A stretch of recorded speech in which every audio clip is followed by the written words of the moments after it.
Raffi Ahmad dan Nagita Slavina sepakat menamai anak kedua mereka Rayanza Malik Ahmad. Ini makna dari nama adik Rafathar tersebut.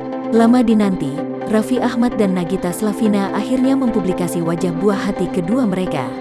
Momen itu terjadi di acara lahiran baby number 2 yang disiarkan Indosiar pada Selasa, tanggal 30 November tahun 2021. Nagita Slavina melahirkan bayi laki-laki pada tanggal 26 November lalu. Bayi berjuluk Baby R itu lahir dengan berat 3,095 kg dan panjang 48 cm. Raffi dan Nagita memang sengaja tak mengumbar terlebih dahulu wajah dan nama adik Rafathar tersebut. Mereka baru mempublikasikannya 4 hari setelah momen persalinan. Kini wajah Baby R akhirnya terkuak lewat acara lahiran baby number 2 yang digelar di rumah Raffi dan disiarkan secara live di Indosiar. Wajah Baby R akhirnya terlihat jelas. Ia tampak menggemaskan kendati sedang terlelap.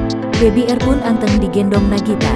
Pada momen itu Raffi dan Nagita juga mengumumkan nama lengkap Baby R. Mereka sepakat menamainya Rayanza Malik Ahmad. Makna dari nama Rayanza Malik Ahmad turut dibeberkan Raffi.